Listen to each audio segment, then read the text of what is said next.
Сегодня будет другое приветствие. Добрый день. 9 мая, 25 год. В общем, день немножечко сумбурный. С утра ничего я не смог записать. Ну, не то, что не смог, короче, спешил. Как-то не до этого было. Значит, у меня сегодня был пробный тест «Жизнь в Германии», политика это так называемая. Вот, сдал я с одной ошибочкой его. Интересная там фишка проявилась. Оказывается, наша фрау Шульц учила нас по старым билетам. То есть там 10 билетов, которые не соответствуют современному приложению. Там поменяли, короче, их то ли прошлогоднее, то ли что. Ну, в общем, я вовремя это заметил, подсказал, и она там дописала, которые сейчас 10 актуальные. Так что одногруппники в безопасности. Вот. Потом что-то термин у меня был сразу после школы к стоматологу. Ну, за это сильно рассказывать не буду, там ничего серьезного, просто типа как плановый. Вообще тема стоматологии в Германии требует отдельного разговора. Не готов я сейчас к нему, в общем, а так-то мысли есть. Ну, как всегда, позитивных практически нет среди них, поэтому пока эту тему я трогать не буду. Вот. Иду сейчас к одногруппнице моей, вот та, которая девчонка вчера говорила, что вместе сдавали тест. К сожалению, а для меня ожидаемо, она не сдала. Она B1, ну как бы я же и себя не ожидал, то есть она в принципе лучше меня разговаривает. Насчет там слышать, писать, читать я не уверен, что может лучше, а вот разговаривать она точно лучше, чем я. И у нее вышло по тесту 80 баллов, при том, что у меня 82. И получается, она единственное, что сдала, тоже это смех, конечно. Очевидно, ни я, ни она не могли сдать этот шпрехен по своим знаниям реальным, но получается, единственный раздел, который она экзамена сдала на B1, это шпрехен. Ну, так как я, только она завалила 2 остальных, а у меня еще был и Хёренлезен первый сдан. Вот, поэтому она там сейчас в школу не может ходить, а несу ее сертификат домой. Вот такие новости. Денек отличный сегодня. Небо вот такое вот голубенькое. Вот это, собственно, моя прогулка будет к ней туда-сюда. Где-то свою десяточку нахожу. И, наверное, тоже на сегодня хватит. Работы накопилось полным-полно. Дома непочатый край. Буду качать, наверное, не качать, а находить приложение свое старое, которым раньше пользовался, таймпланер, в который писал задачи, чтобы, ну, там, на день, на неделю, чтобы потом все это выполнять.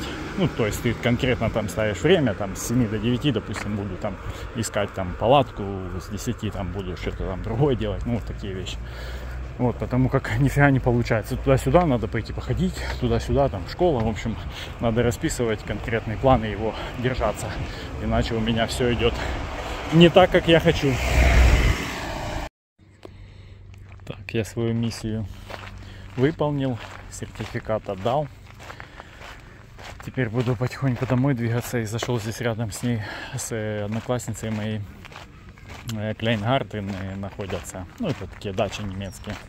Это самый-самый слабый дачный кооператив в городе моем. Как самый слабый? Именно по... Ну, то есть здесь нету электричества по умолчанию. И как бы вода есть, а нету электричества, и такие дачи типа они самые, скажем так, лучшие, чтобы если в сравнении. Вот, я в прошлом году здесь видел даже, ну как, здесь такие дачи, которые можно даже взять бесплатно было на момент прошлого года, когда я этим интересовался. Обычно там за них платишь и немало денег, там какие-то условные там 5, 10, 15 тысяч евро могут просить. По состоянию, конечно, зависит, но та дача, которая была тогда мне интересна, она стоила ничего. То есть можно было просто взять и заниматься ей. Но мне уже было не актуально, скажем так. Я, может, если она сейчас не занята, покажу. Не знаю, сейчас все тут выглядит таким обжитым. Какая-то из вот этих дач крайних. Ну, а какая, точно не помню. Я помню, там сразу за этим рядом дач находится парк. Я помню ее виды с парка. Ну, а сейчас вот не вспомню, какая. Может быть, вот эта. знаю. Ладно, пойду еще с парка со стороны посмотрю. Получается, вспомнил я, вот она, вот эта крыша чуть прогнутая, там вон женщина с ребенком ходит, вот это батут у них стоит. Ну, в прошлом году еще она была свободна. А зато вот вижу дача с некошенным газоном, явно она не... Ну, короче, не смотрят за ней особо. Видно, редко здесь бывают хозяева. За такие обычно можно разговаривать, чтобы либо арендовать их. Ну, они там на год, по-моему, арендуются. Я сейчас не помню, как там точные условия. Сейчас мне это уже не очень интересно. В прошлом году, да, я был во всех наших кооперативах здесь. И есть очень-очень классные, в которых люди живут. Хоть это и не разрешено. Ну, как там, пенсионеры, может, в летний период там, или если... ну, на несколько дней просто надо остаться, в общем. На это глаза люди могут закрыть. Но я думаю, таких вот дач их будет с каждым днем все меньше и меньше, потому как наших людей здесь все больше и больше, а наш народ любит помидорчик, огурчик посадить и так далее. Поэтому будет скоро дефицит, если еще где-то есть. Ну, цены, я же тоже говорю, кусаются, бывает, поэтому кто его знает. Ну, а вот это вот с прогнутой крышей, она, видно, уже ушла.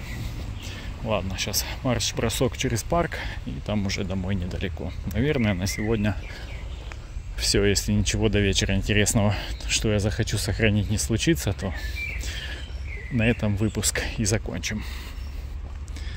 Вот такое вот озеро красивое. Покажу на прощание. Хотя, боже, я хоть про что-то сказал, здесь некрасивое. Все хожу, и все мне красивое, все классное.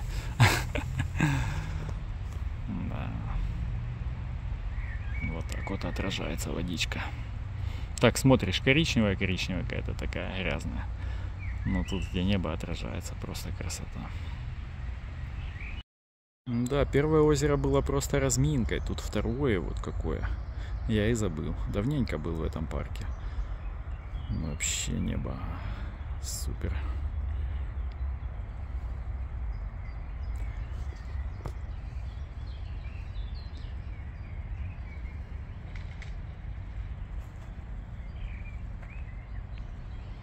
И здесь вот эти самые дачи. Не знаю, почему они вопрос света этот никак не решили. Ну, у людей тут у некоторых генераторы, батареи солнечные, поэтому, в принципе, для их нужд достаточно. Я бы, конечно, там бурную деятельность развил. Мне кажется, я соскучился за домом, там, где можно что-то поделать. Хотя, когда дом был, не особо я горел какими-то желаниями. Но, тем не менее, по чуть-чуть все равно старался.